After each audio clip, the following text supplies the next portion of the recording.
Hello दोस्तों, आज हम लोग उपस्थित हैं इंग्लिश ग्रामर का टेंस के साथ, ठीक है। और इसके पहले हम लोग टेंस का परिभाषा भी देख चुके हैं और टेंस का क्लासिफिकेशन यानी कि 3 भागों में इसको बांटा गया है, प्रेजेंट टेंस, पास्ट टेंस और फ्यूचर टेंस, ठीक है। फिर हम लोगों ने क्या देखा था कि प्रेजेंट टेंस को कितने भागों में बांटा गया है? 4 भागों में बांटा गया है। कितने भागों में? 4 भागों में, ठीक है। कौन कौन? प्रेजेंट इंडेफिनिट टेंस या उसको हम लोग सिंपल प्रेजेंट टेंस भी कहते हैं। दूसरा प्रेजेंट इम्परफेक्ट टेंस या प्रेजेंट कॉन्टिन्यूअस टेंस या प्रेजेंट प्रोग्रेसिव टेंस, ठीक है। और तीसरा प्रेजेंट परफेक्ट टेंस और चौथा प्रेजेंट परफेक्ट कॉन्टिन्यूअस टेंस, ठीक है। तो हम लोगों ने पिछले वीडियो में क्या देखा? प्रेजेंट इंडेफिनिट टेंस या सिंपल प्रेजेंट टेंस को हम लोगों ने देखा था, ठीक है। अब हम लोग आगे चलते हैं, प्रेजेंट इम्परफेक्ट टेंस को लेके देखते हैं इसमें क्या कुछ है। उसके बाद अब हम लोग देखते हैं क्या प्रेजेंट इम्परफेक्ट टेंस का दूसरा भी नाम है प्रेजेंट कॉन्टिन्यूअस टेंस, ठीक है। और इसका तीसरा भी नाम है, तीसरा नाम क्या है? Present progressive tense. ये जानना बहुत ही जरूरी है, क्योंकि यदि परीक्षा में या फिर आपको कोई पूछ ले कि प्रेजेंट प्रोग्रेसिव टेंस का एक एग्जाम्पल दीजिए, तो आप क्या कहिए कि हम प्रेजेंट इम्परफेक्ट पढ़े हैं, प्रेजेंट कॉन्टिन्यूअस टेंस पढ़े हैं और प्रेजेंट प्रोग्रेसिव तो कोई टेंस होता नहीं है। तो ऐसी कोई बात नहीं है, आप तीनों नाम से परिचित होइए। अगर आप परिचित नहीं होइएगा तो कहीं ना कहीं आप फिर धोखा खा जाइएगा या जानते हुए आप नहीं कर पाइएगा, ठीक है। तो फिर इतना पीछे आप क्यों, ठीक है। इसलिए आप जितना भी नाम है तीनों नाम से परिचित हो जाइए, ठीक है। तो अब हम लोग देखते हैं क्या किसका आइडेंटिफिकेशन। आइडेंटिफिकेशन बोले तो पहचान, यानी कि इसको हम लोग कैसे पहचानेंगे, ठीक है। तो इसमें क्या होगा? सबसे पहले होगा क्रिया प्लस रहा है, रही है, ठीक है, और रहे हैं। यानी कि हम लोग इसको इस तरह से भी बोल सकते हैं, रहा है, रही है, ठीक है। उसके बाद हम लोग देखते हैं क्या रहे हैं, यानी कि जिस हिंदी वाक्य के अंत में रहा है, रही है और रहे हैं लगा रहता है, हम लोग उसे प्रेजेंट इम्परफेक्ट टेंस में कहते हैं, ठीक है, या प्रेजेंट कॉन्टिन्यूअस टेंस कहते हैं या प्रेजेंट प्रोग्रेसिव टेंस कहते हैं। क्लियर हो गया? अब है इसका स्ट्रक्चर। स्ट्रक्चर का मतलब होता है वाक्य बनाने का नियम या आप उसको कह सकते हैं संरचना, ठीक है। तो इसमें सबसे पहले क्या देखते हैं हम लोग? सबसे पहले क्या होता है? सब्जेक्ट होता है। उसके बाद क्या होता है? एम, इज और आर होता है, ठीक है। फिर क्या होता है? V4 होता है प्लस ऑब्जेक्ट होता है, यानी कि ये मेरा स्ट्रक्चर हुआ, ठीक है। स्ट्रक्चर क्या हो गया? सबसे पहले सब्जेक्ट, एम, इज, आर, यानी कि ये ऑक्सिलरी वर्ब हम लोग कह सकते हैं। क्या कह सकते हैं? सहायक क्रिया, ठीक है, ऑक्सिलरी वर्ब, या इसको हम लोग वर्ब टू बी के नाम से भी जानते हैं, ठीक है, प्लस V4 प्लस ऑब्जेक्ट। अब देखिए कि एम इज आर का प्रयोग ये बहुत ही सिंपल है। आप जानते हैं आई के साथ एम का प्रयोग होता है, ही, सी, इट और नेम्स के साथ इज का प्रयोग होता है, और यू के साथ किसका प्रयोग होता है? यू, और दे के साथ आर का प्रयोग होता है, ठीक है। तो ये आप जानते ही हैं। चलिए इसका एक एग्जाम्पल लेते हैं। जैसे वे लोग क्रिकेट खेल रहे हैं, वे लोग क्रिकेट खेल रहे हैं, ठीक है, खेल रहे हैं। अब है क्या, किसको हम लोग कैसे बनाएंगे? तो वे लोग, ये आपका सब्जेक्ट हो गया, तो क्या होगा? दे के साथ क्या लगेगा? आर। उसके बाद फिर भी का चौथा रूप, यानी खेलना का प्ले, तो प्लेइंग हो जाएगा, ठीक है। प्लेइंग क्या? क्रिकेट।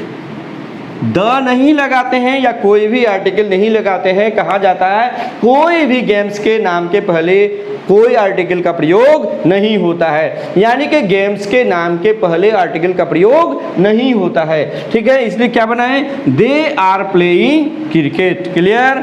उसके बाद देखिएगा इसका नेगेटिव, नेगेटिव स्ट्रक्चर क्या हो जाएगा?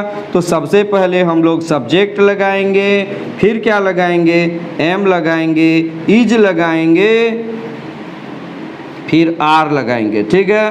प्लस क्या लगाएंगे? नॉट लगाएंगे, प्लस V4 प्लस ऑब्जेक्ट, ठीक है। ये हमारा नेगेटिव स्ट्रक्चर होगा। हमेशा याद रखना कि नेगेटिव स्ट्रक्चर जब भी बनाते हैं तो एक्जुअलीज के जस्ट बाद हम लोग नोट का प्रयोग करते हैं, ठीक है। एक्जुअलीज के जस्ट बाद किसका प्रयोग करते हैं? नोट का प्रयोग करते हैं। तो इसका एग्जाम्पल क्या होगा? इसी सेंटेंस को हम लोग नेगेटिव बना देंगे तो क्या होगा? वे लोग क्रिकेट नहीं खेल रहे हैं। वे लोग क्रिकेट नहीं खेल रहे हैं तो क्या हो जाएगा? दे आर नॉट प्लेइंग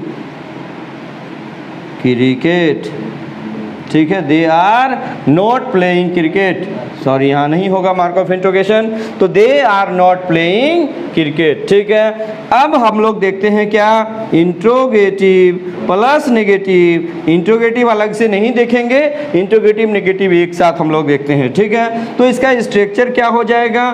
तो ये जो एक्जुअलीज देख रहे हैं एम इज आर, ये आगे हो जाएगा एम इज आर, ठीक है। प्लस क्या होगा? सब्जेक्ट होगा, प्लस क्या होगा? नॉट होगा, प्लस क्या होगा? V4 होगा, प्लस ऑब्जेक्ट होगा या other word, plus mark of interrogation. ये आपका स्ट्रक्चर हुआ, यानी एम इज आर, फिर हम लोग लगाते हैं प्लस सब्जेक्ट, फिर नॉट लगाते हैं, फिर V4 लगाते हैं, फिर ऑब्जेक्ट लगाते हैं, प्लस मार्क ऑफ इंट्रोगेशन लगाते हैं। अब इसके एग्जाम्पल को हम लोग इस साइड में देख लेते हैं, ठीक है। एग्जाम्पल क्या हो जाएगा? उसी एग्जाम्पल को आगे बढ़ाएंगे तो क्या वे लोग क्रिकेट नहीं खेल रहे हैं? क्या वे लोग क्रिकेट नहीं खेल रहे हैं? क्या हो जाएगा? Are they not playing cricket? क्या वे लोग क्रिकेट नहीं खेल रहे हैं? तो इसका क्या हो जाएगा? Are they not playing cricket. अब हम लोग देखते हैं टर्म प्लस नेगेटिव। हम लोग टर्म प्लस नेगेटिव को WH वर्ड के नाम से भी जानते हैं। तो सबसे पहले इसमें क्या होता है? टर्म होता है, फिर क्या होगा? एक्जुअलीज होगा, यानी am is are plus subject plus not plus V4 plus object plus mark of interrogation. तो ये स्ट्रक्चर आप बढ़िया से याद रख लीजिएगा। इसका एग्जाम्पल क्या हो जाएगा? उसी को हम लोग आगे बढ़ाते हैं। वे लोग क्रिकेट क्यों नहीं खेल रहा है? वे लोग क्रिकेट क्यों नहीं खेल रहे हैं? वे लोग क्रिकेट क्यों नहीं खेल रहे हैं? तो क्या हो जाएगा? सबसे पहले why are they not playing cricket? तो इसको हम लोग कैसे बनाएंगे? Why are they not playing cricket? तो इस तरह से हम लोग क्या देखते हैं? स्ट्रक्चर पर आधारित ये सभी चीज़ें होती है, इसलिए अपना दिमाग लगाने की बिल्कुल ज़रूरत नहीं होती है, ठीक है। तो ये कैसा लगा? आप इसके आगे फिर हम लोग देखेंगे टोटल टेंस समाप्त हो जाएगा तो फिर हम लोग वॉइस देखेंगे। इसके जस्ट बाद हम लोग क्या देखेंगे? वॉइस देखेंगे। जी ही टेंस समाप्त होगा तो वॉइस देखेंगे, जो इंटर के विद्यार्थियों के लिए और मैट्रिक दोनों विद्यार्थियों के लिए, मैट्रिक प्लस इंटर के लिए ये बहुत ही इंपॉर्टेंट साबित होने वाला है, ठीक है। आप लोग लगातार देखते रहिएगा, मेरा प्रत्येक वीडियो देखिएगा। अगर चैनल को सब्सक्राइब नहीं किए हैं तो कर लीजिएगा ताकि आपको हमारा लेटेस्ट वीडियो आसानी से उपलब्ध होता रहे। ठीक है, बस आज इतना ही, धन्यवाद।